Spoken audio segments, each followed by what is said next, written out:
Hey everybody, welcome or welcome back. I feel a lot of us have now come across the scenario where we discover it's perfectly possible to have a profit on paper and yet have nothing in the bank.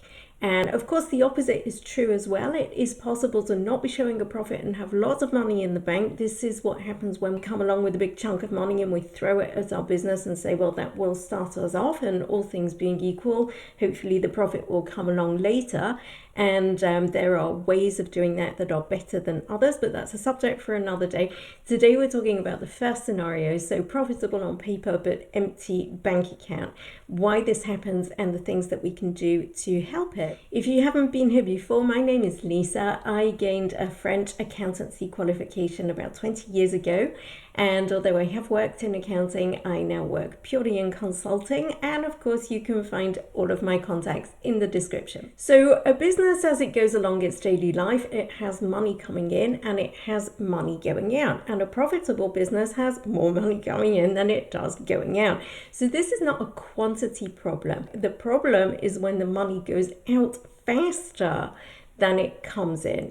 Now, although there are several things that can affect this, the main one, let's be honest, is the time lag in between your clients paying you and you having to pay your suppliers. We also have to lump the state in there because they also take their share of money from us. We're talking about social charges, VAT, corporation tax or income tax, depending on which regime you're on. So how do we make sure that the time lapse in between the ins and the outs is not too long in the wrong direction? Well, obviously, the first thing that we can do is accelerate the rate that our clients pay us. I know that a lot of you are in trades, and I feel that that's a good example for this kind of subject. So let's imagine that you are taking on a big job for a client. I know that many of you will take a down payment at the beginning of the job to go off and buy materials. I would strongly encourage you to take your first down payment at the time that your client signs your quote. Be reassured this is a sign that you are actually going to start the job soon and that the job's going to get finished sooner rather than later. So take that down payment as soon as you possibly can.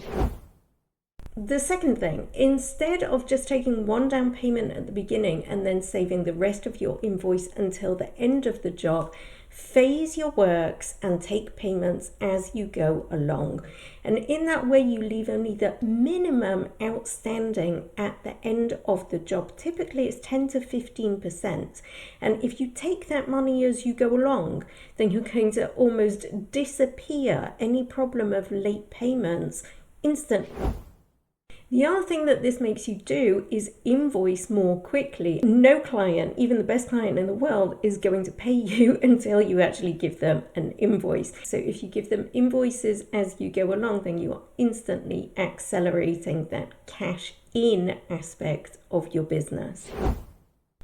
And the third thing, if you do have people who are taking a little bit longer about paying you, let's say you have that final outstanding invoice at the end, do not hesitate to get in touch with them straight away.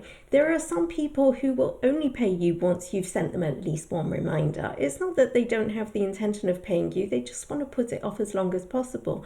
Send that reminder as soon as your invoice is overdue. Now, money going out, okay.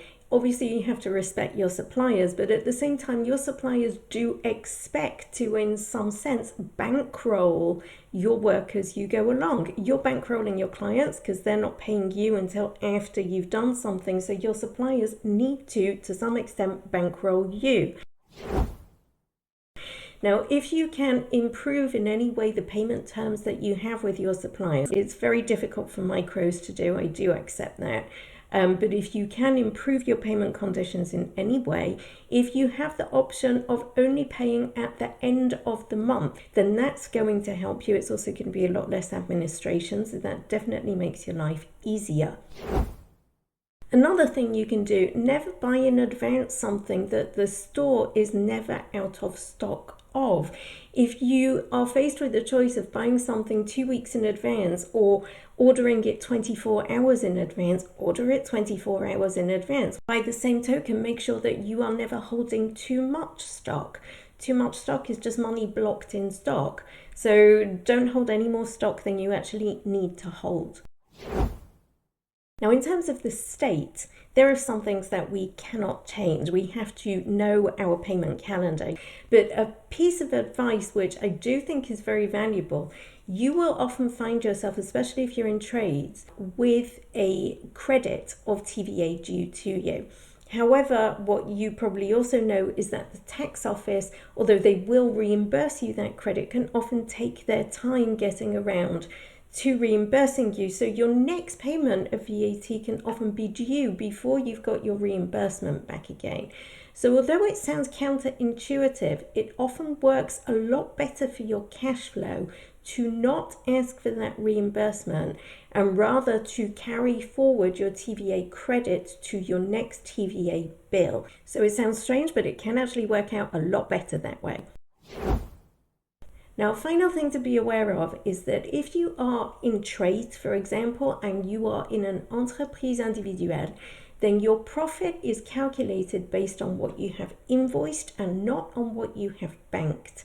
So you could be looking at, say, an end of year profit of 60,000 euros, although you may have actually only banked 40,000 euros worth of that profit.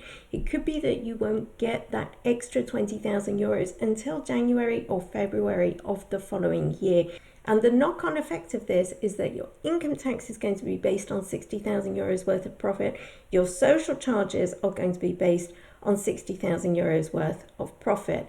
Now, if you're in a corporation tax paying structure, this extra profit is going to affect your corporation tax, but it's not going to affect your social charges and it's not going to affect your income tax. If this is a big problem for you, then you may want to look at changing from an entreprise individuelle, which is an income tax paying structure, to another alternative corporation tax paying structure. There are lots of other things we can talk about regarding the improvement of cash flow, but if this has been helpful, don't forget to like and subscribe, and I'll see you again soon.